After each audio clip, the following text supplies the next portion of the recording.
Welcome to Spectacle on Television Nigeria. I am your host, Daniel Atai.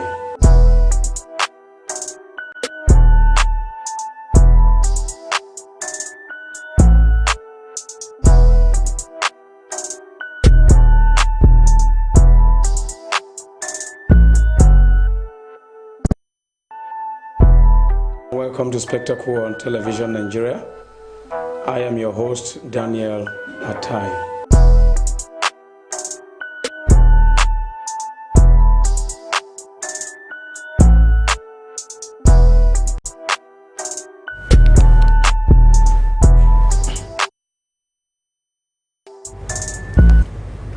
Yeah, welcome to Spectacle today on Television Nigerian. I am Daniel Atai. And today, Spectacle will look into the Governorship Tussle in Edo State, and two, the Benue State local government election that was cleared by the People's Democratic Party, and number three, the Grouse of the Nigerian Governors Forum against President Muhammadu Buhari and his Executive Order 10. Please stay tuned as we give you the breakdown with my analysts in the studio shortly after this timeout. This is Television Nigerian, a broadcast network committed to serving you the very best in online and offline television programming. Situated in the serene environment of Guzape, Abuja FCT, TVN, as it is fondly called, caters to a wide variety of audience via carefully orchestrated mind-blowing programs in the areas of fashion, business, politics, entertainment, religion, movies, food and health, culture and lifestyle, events around the globe, sports and foreign news. Whatever your inclination, we've got you completely covered with programs like Issues of the Moment, The Patriot, Daybreak Nigeria, Matter Africa, TVN Business Time, Healthy Living, From the Cradle, Stay Inspired, Entertainment Gist, Movie Hour, Hits Paradise, among others. All designed to keep you thoroughly informed, entertained, at the edge of your seats and yearning for more. A tour around our domain will reveal a highly dedicated staff force and a state-of-the-art facility and equipment for high-definition quality broadcast, making our station your #1 choice in advertising your business and propagating your ideas. We are currently on NigComSat doing our test transmission for takeoff in the nearest future. Television Nigerian is located in Nigeria at Television Nigerian House, Guzape Hilltop Mansion, beside Guzape White House, Guzape Abuja FCT, and in the United Kingdom at 45 Ancient House, 48 Aerodrome Road, Beaufort Park, Colindale, London. For inquiry.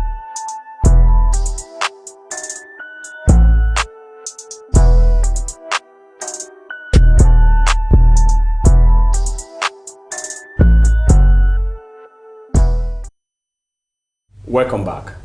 I have with me in the studio Honorable Angbo Kennedy. Kennedy is a politician and a political analyst. Mr. Kennedy, you are welcome to Spectacle. Thank you. It's always a pleasure being here on your show. Thank you for inviting me over. Thank you very much. And shortly, we'll soon be joined by Comrade Okafor Obin now, the president of the Taxpayer Association of Nigeria, who actually predicted that the Nigerian Governors Forum would soon be heading to court. And indeed, they have, begun the act. He will soon join us on the course of the program. Mr. Kennedy, before I introduce you to the body of the tussle that is happening in Edo State, I would want us to check the preamble of actually what is going on in Edo State. As the governor of Edo State yesterday bought his form, his intent form, and presented it to Mr. President, talking about President Muhammadu Buhari for his support. And I think it is important for we to tell you what is unfolding in faraway Edo State between Governor Godwin Obaseki and the party, which is the All Progressive Congress, which under which platform he assumed the seat as governor. Don't forget, there has been a kind of tussle between him and the national chairman of the All Progressives Congress, APC, in the person of Adams Oshomole. You take a brief look. The man have just bought his form and presented it to the president of the nation for his solidarity and support for his re-election in Edo State. Take a look at this preamble. Edo governorship election. Buhari has assured me of his support, says Obaseki. The embattled governor of Edo State, Godwin Obaseki, on Monday visited President Muhammad Buhari to present his form seeking re-election on the platform of the All Progressive Congress, APC. After the meeting, the governor told journalists that President Muhammadu Buhari assured him of his support. Mr. Obaseki, who is in political battle with the APC national chairman, Adams Oshomole, told the president he has the support of Edo indigenes for his re-election. The visit to the president comes weeks ahead of the June 22nd APC governorship primary. Mr. Obaseki's main challenger for the APC ticket is Osagi Ize Iyamu, who is believed to have the backing of Mr. Oshomole, the national chairman of the APC. Mr. Obaseki said the purpose of the visit was essential of him to brief the president on his re-election bid. The visit to the president comes a day after Mr. Obaseki and 6 other APC governors visited party leader Bola Tinubu to seek his support. Mr. Tinubu, a national and influential leader of the APC, is a key ally of Mr. Oshomole and supported Oshomole when Oshomole was having some pressure to be removed as APC chairman. The president was quite warm, was quite welcoming when I showed him my special interest funds. He looked through it and attested to that he will not have to go through this again and wished me good luck and assured me of his support, Mr. Obaseki said. While speaking on his frosty relationship with Mr. Oshomole, he downplayed the possible threat Mr. Ize Iyamu portends to his chances at emerging the candidate of the party.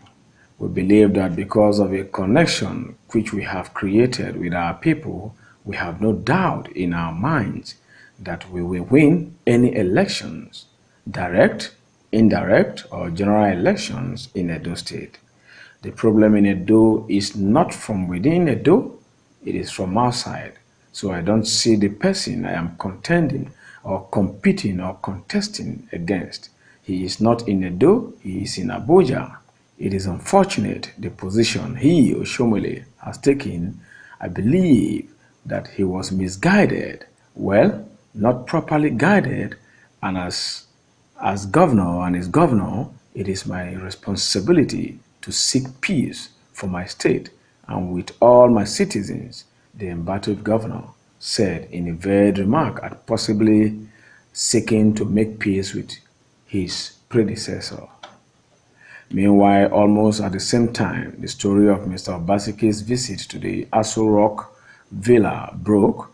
Sources at the APC National Secretariat in Abuja confirmed the arrival of some members of the party's progressive governors from the forum to meet the national chairman and members of the party National Working Committee. The purpose of the meeting has not been ascertained, but it is believed to be focused on the feud between Mr. Oshomole and his mentee turned rival, Mr. Obaseki. Among the cited faces at the Secretariat were the Ondo State Governor, Rotimi Akeredolu, the Governor of Kebbi, Atiku Bagudu, the Governor of Lagos State, Babajide Sanwo-Olu, among others. Welcome to Spectacle on Television Nigeria. I am your host, Daniel Atai.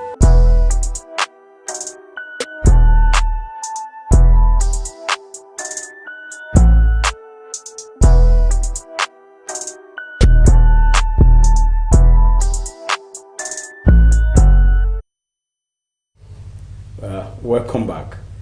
Anyway, that was the intent nomination form bought by Mr. Godwin Obaseki, the governor of Edo State, under the platform of the All Progressive Congress for his re-election bid. And like I said, a politician and a political analyst is with me in the studio to look into both that Edo and Benue elections. Edo in prospect, while Benue has already conducted theirs, and the All Progressive Congress seems to have cleared or allotted the positions to themselves. However, I will begin with Edo, Mr. Kennedy, while we still await Comrade Okafor to join us. Now, Obaseki has, picked his intent form, and then the national chairman of the All Progressive Congress, Comrade Adams Oshomole, and the national leader and an influencer of the party, Bola Ahmed Tinubu, both have agreed that the primary election, which is coming up this June, would be direct primaries. Do you see hope for Obaseki without the intervention of Mr. President? First of all, I think that the rancor and the squabble right now in Edo State is unnecessary, is uncalled for, particularly for our party. And I do not think that the party hierarchy and leadership has been able to manage this issue very well. We ought not to be here at this point. I remember that leading up to Kogi's primaries, this was the same challenge we went through. And some of us insisted that the governor should be given the first right of refusal. Because it is incumbent upon him, he constitutionally guaranteed that he can seek a second term. And so why do you want to subvert or shortchange a man's right? I do not think it's right. I do not think, because this what's going on right now is a power play, power tussle between the governor and his predecessor, and it's while Godfather, even though he had dislodged Godfatherism in Edo State, but had considered himself into another Godfather.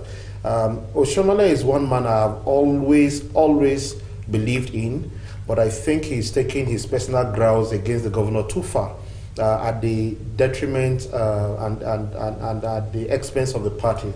So my belief is that, and I still believe that the president, the leader of the party, of our party, Ahmed Bola Tinubu, can still wade in, and other party leaders can wade into the issue and allow us to go through. But the good thing is that now they've agreed that that there will be primaries on the 26th of this month. Yeah, direct primaries. Not giving him the first option. That's fine. That's fine. Because the governor himself had also said that he's open to any form of primaries, be it direct or indirect. Whichever one the party decides, he's willing to go into. So yes, that's fine. It's fair for anybody, for whoever is interested, to go for the direct primaries. But I do not think that the battle is over yet, and I think that we need to, as a party, watch what happens in the coming days. Adams Oshomole, the party chairman, is going to be meeting with the president this afternoon, and from that meeting we'll also find out what's going on after that. All right.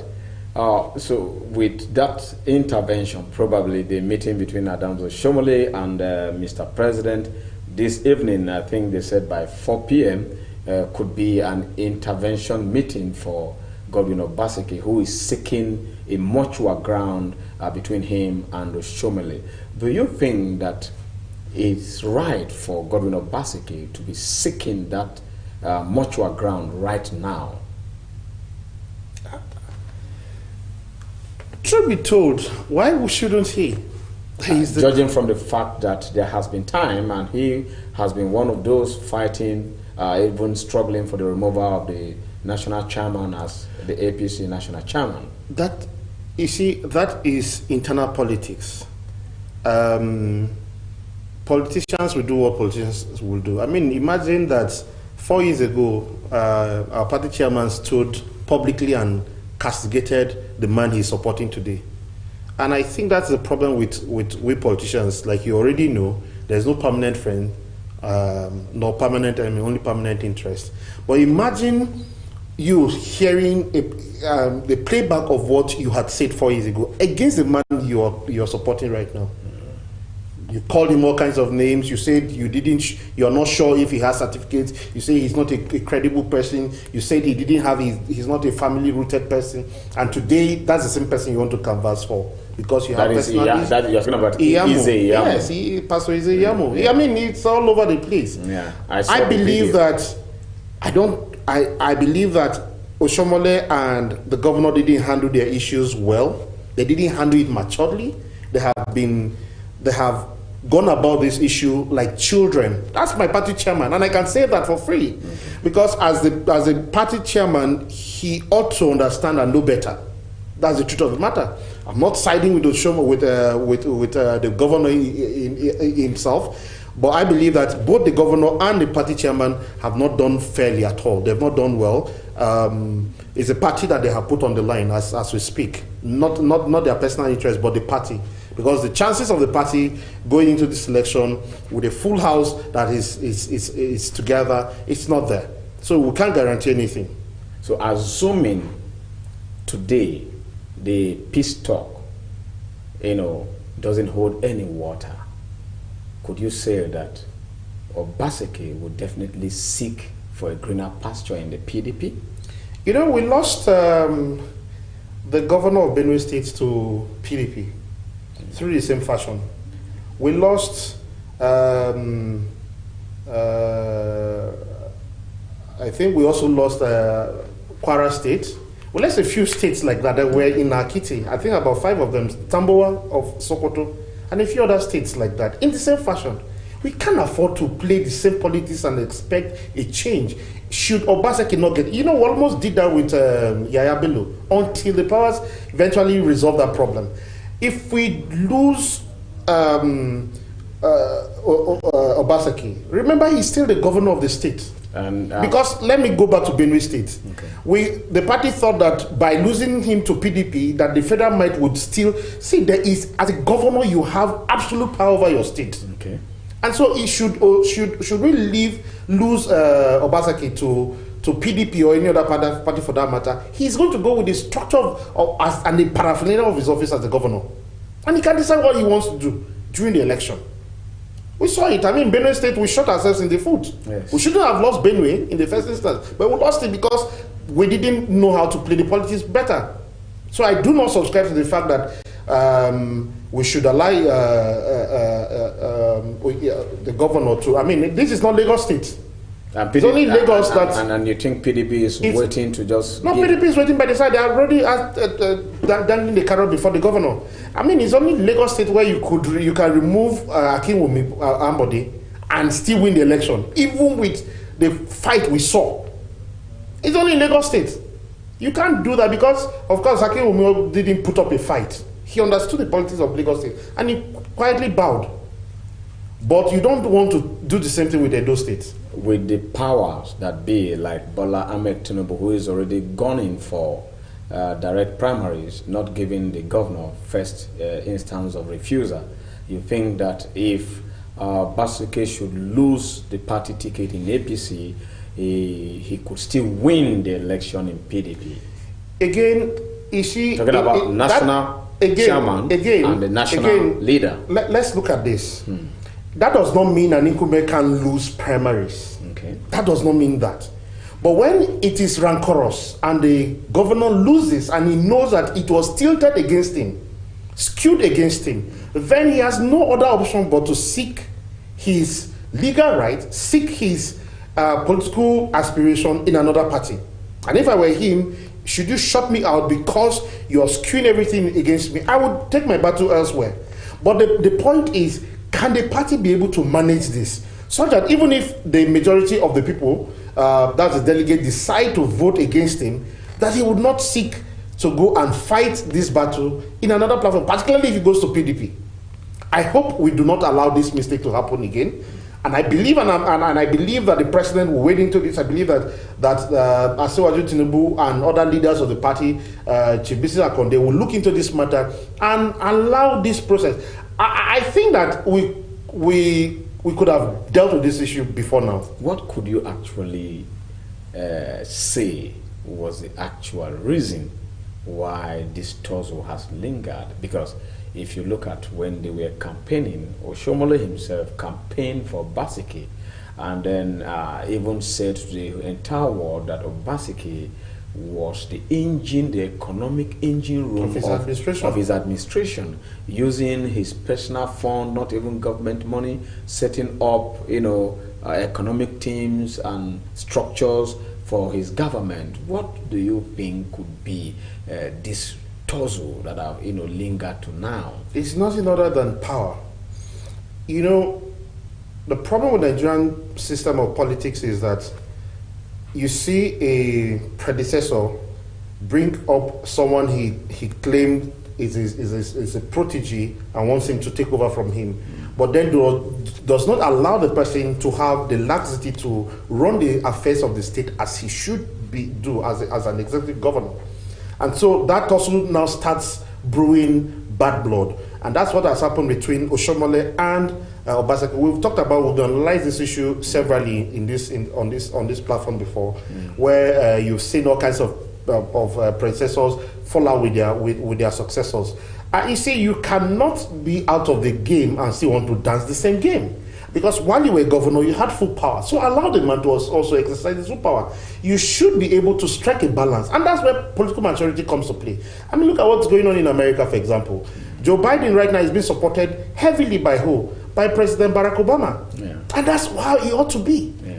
And you see, every time we do this and we go back to the same fault lines again and we say, no, the person I supported before, I've just discovered that he's not a good person. At what point did you discover? It was when it came to the point where your political oil wheels were not greased the way you wanted it to be greased. I think that's basically what the problem is. Right. The issue of who gets what, when, and how.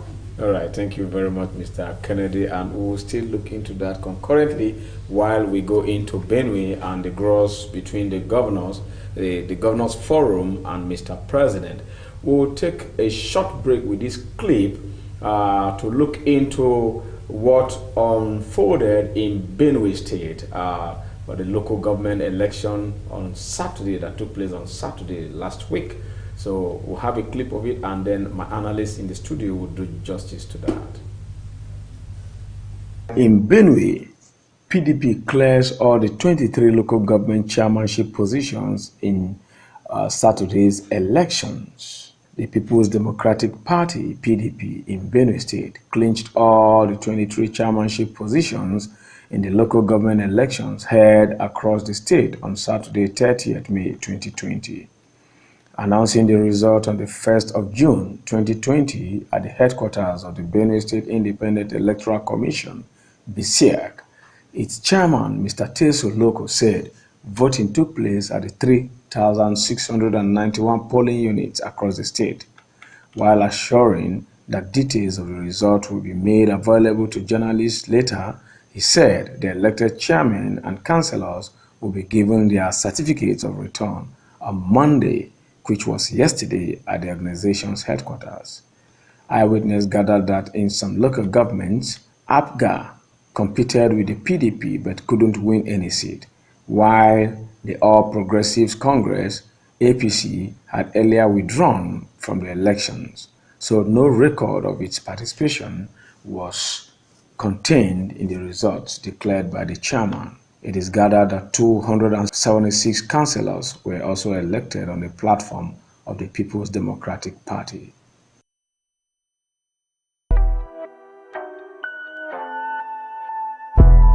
Welcome to Spectacle on Television Nigeria. I am your host, Daniel Atai.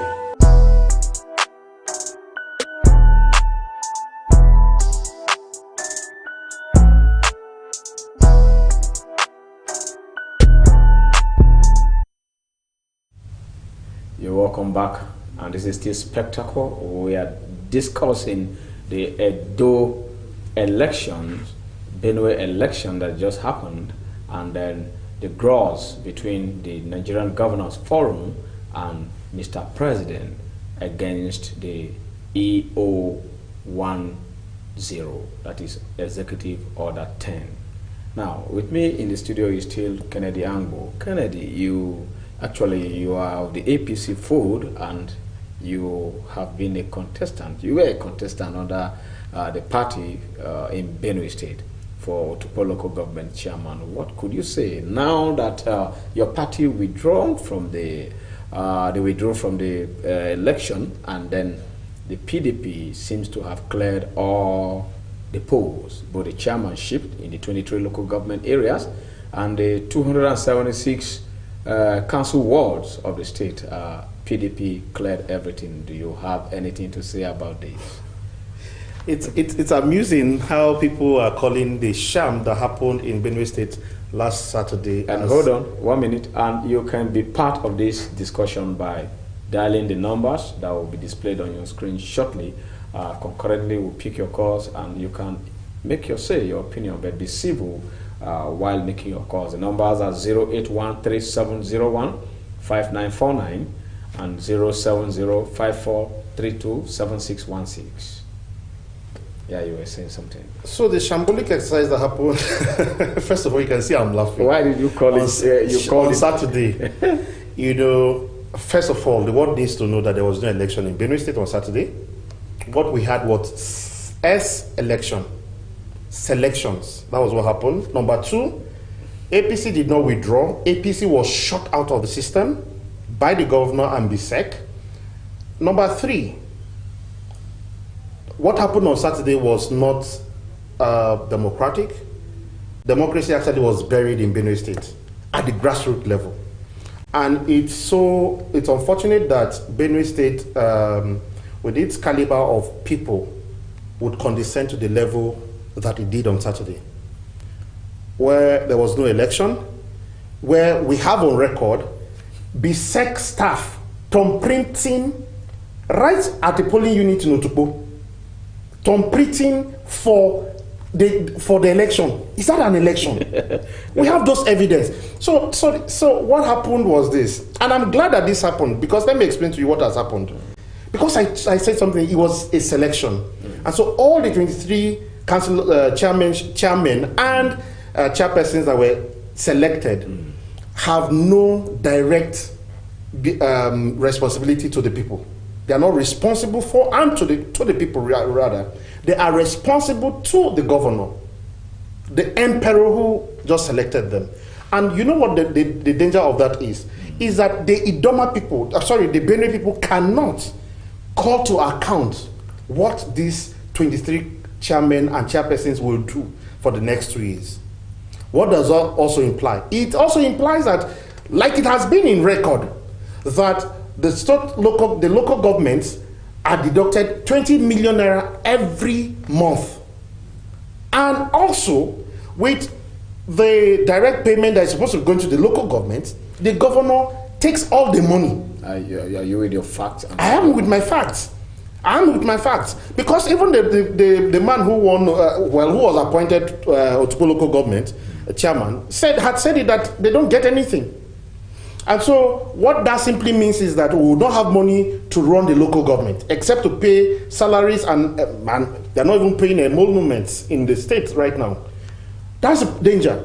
So the warning I want to put before my good friends, James Oche, George Ali, and the rest, and Prince Onu and the rest of them, is this: be careful, because what you have just been set up with is a booby trap. The governor is going to be asking to send money to his accounts, like he has always done. Well, and the truth of the matter is this: if you're not careful, all 23 of you will go behind bars, and EFCC will come before you. So I'm also actually asking NFIU and EFCC to touchlight the accounts of all the 23 local governments, because what happened is just selection, so that they can line up the pockets of the governor. Now, when you mean that, when you say that APC was shut out of the process in the electioneering campaign period, what do you mean by that? Is APC not a political party as an entity of its own? Yes, APC is a political party. So how was it shut APC out? submitted forms.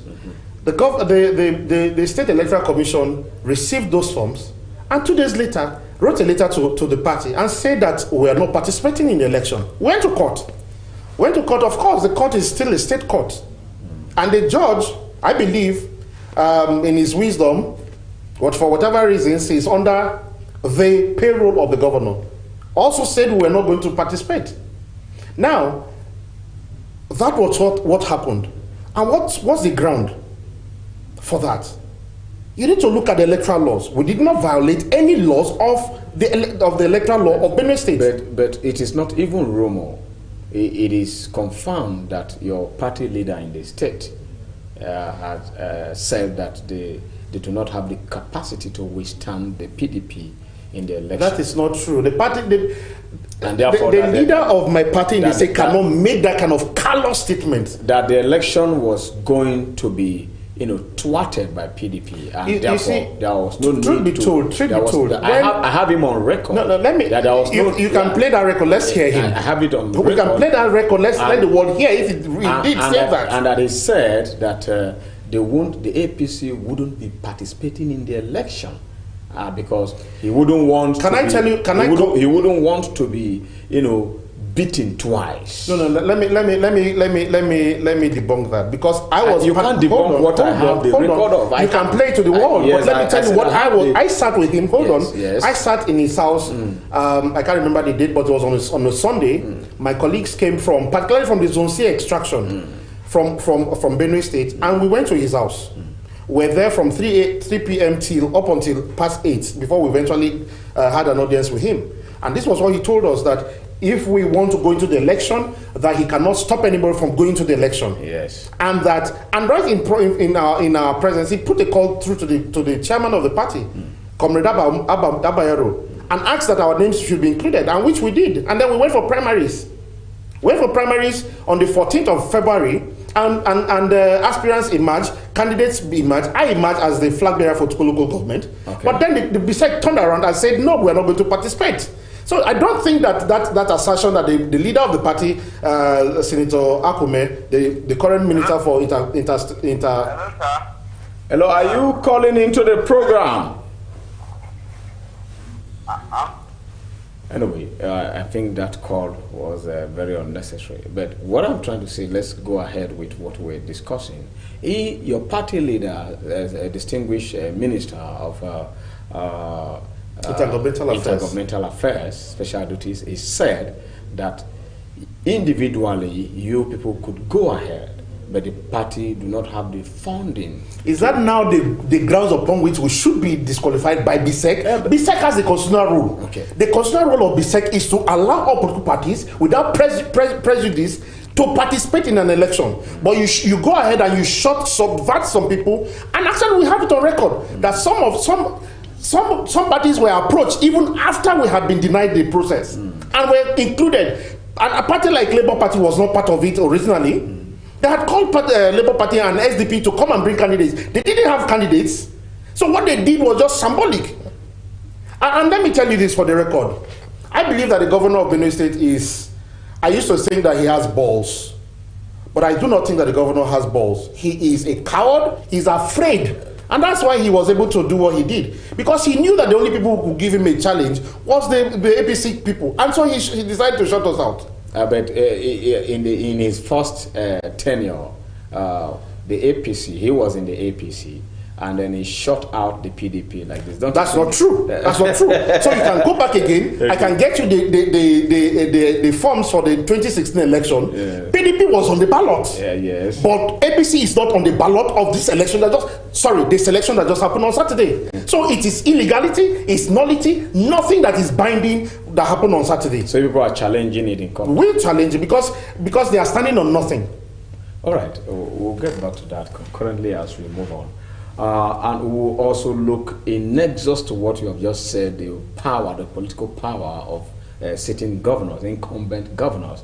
The Nigerian Governors Forum have already, they are preparing to take the president to court over what they call unnecessary overbearing of the president for ordering Executive Order 10. The Executive Order 10 entails that there should be financial autonomy for state legislature and judiciary across the 36 states.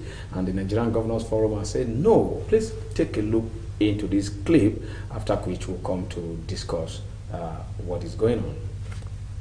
In another development, financial autonomy, Governor says, Executive Order 10 can't stand President Muhammadu Buhari and Governor Kayode Fayemi-led NGF, that is Nigerian Governors Forum, may soon be at loggerhead over the Executive Order 10 pronouncement.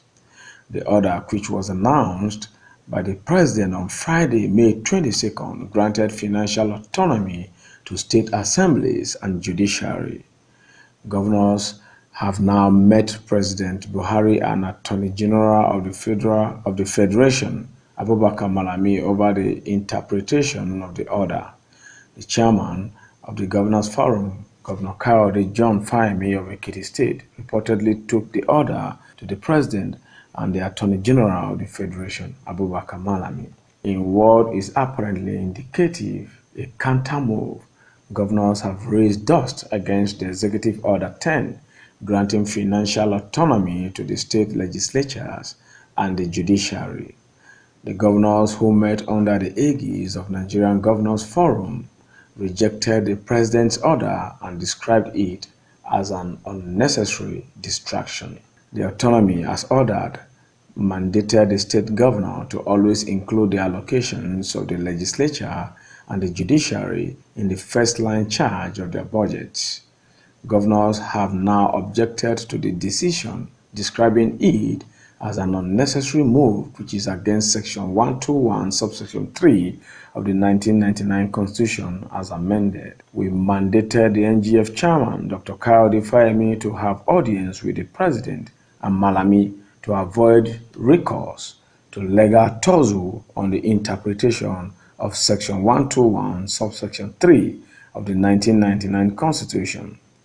A governor from the North Central region said, "We prefer dialogue to confrontation because we consider Executive Order 10 as unnecessary and overkill of the existing constitutional provision." You can see that in the last few days, AGF Malami has been trying to justify Executive Order 10.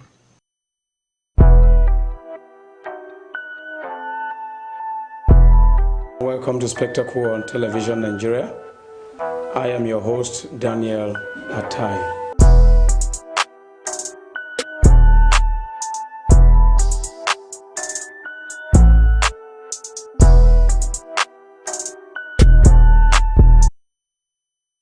You're welcome back. That has been the preamble of the grouse between the NGF, as led by Fayemi Kayode, Ekiti State Governor, and against Mr. President Buhari. And Kennedy is in the studio to still deal with it as we still await Comrade Okafor. Now, the governors are heading to court that they must maintain the status quo according to Section 121, subsection 3 of the Nigerian Constitution, that empowers them to oversee the state judiciary and state legislature in terms of funding. The Executive Order 10, is it violating their right if the President said the legislature should be independent financially as well as a state judiciary? What is the grouse from the NGF against Mr. President or against this policy? To start with, the NGF may not have anything personally against the President, but it's against access to funds. And so, straight up, I need to let you know that the governors, now we are beginning to know the enemies of the state, enemies of the country. They are our governors. They do not believe that the judiciary and the legislatures in their states, various states, should be independent. They should be at their whims and caprice. And it's unfortunate because here you have governors that always shout to the high heavens, talk about what's not working at the center, but then for them to allow the other two arms of government within their jurisdiction to have autonomy, they are now fighting against it. First of all, I want to commend the President. But then we need to also look at the law. Is it legal? It's enshrined in the Constitution also that the President has the right to invoke any executive order. Yeah. So it's within his right, constitutionally enshrined as well. But is it right for the president to amend the constitution through an executive order? It's not right. So what do we have? But then, before I even go into that, let's also look at issue of separation of power. Okay, good. Let's look at another concept of federalism. Okay. In all these two concepts I've just mentioned, what we do at best is travesty of the both of them.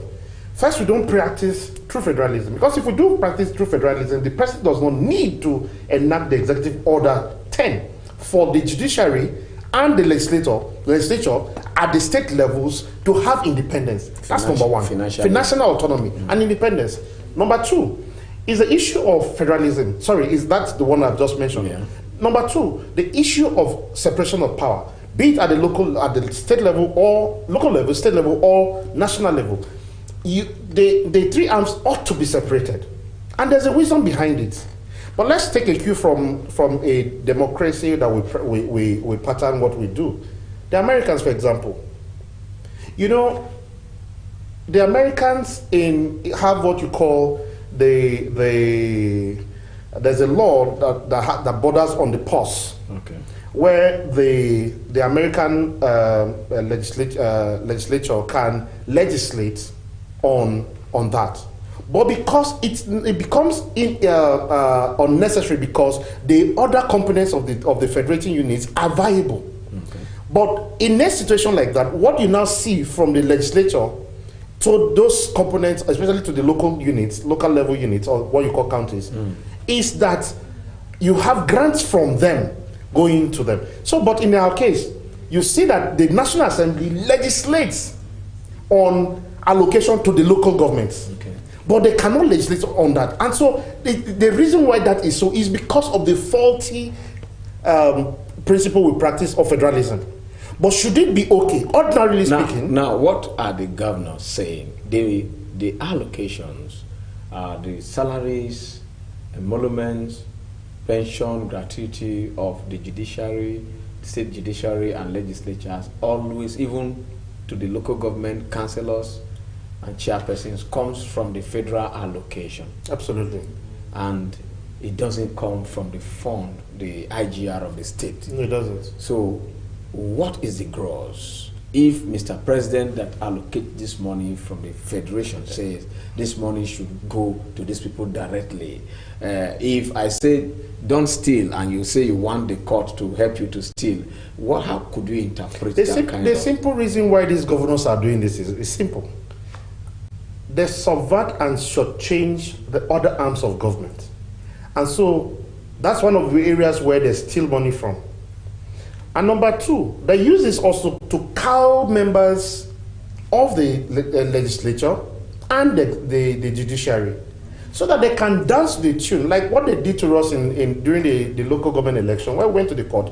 The simple reason, because one of the times we went to the court, the judge asked the attorney, or the attorney representing the state, and you have not shown enough cause why you should disqualify APC from contesting the local government election. But when it came time for verdict, it was a different thing altogether, and no reason was adduced to that, because the powers that be had called him and said, "Oh boy, listen, you're under our payroll, be careful." So the judiciary and the legislature, everything is under the pocket of the governor. Okay. And the problem is this.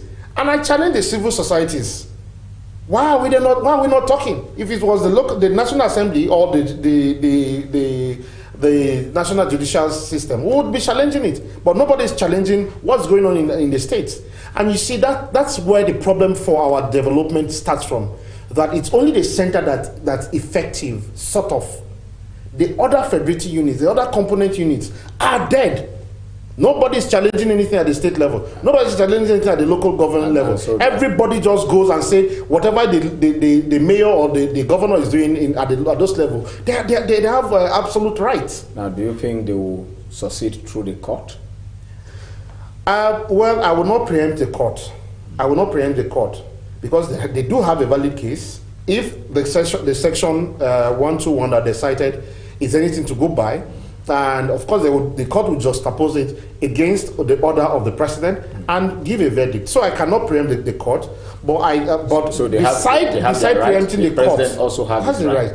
But beside preempting the court, is the fact that I need us to look at the governors for who they are, to unveil them, that they do not mean well for the people. They do not mean well for the state. I think the people understood we do understand that. Well, I think that is Kennedy Angbo. I have to thank you very much for coming to Spectacle today. Television Nigerian is my pleasure, and I believe when we call you again, have the cause to do that, you will answer us. Absolutely. Thank you for inviting me. You're welcome. I appreciate it. And that is where Spectacle will stop today on TVN. You should do well to follow us on our social media platforms.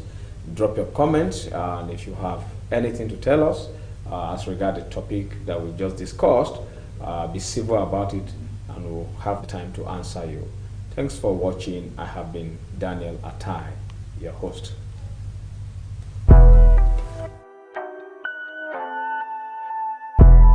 Welcome to Spectacle on Television Nigeria. I am your host, Daniel Atai.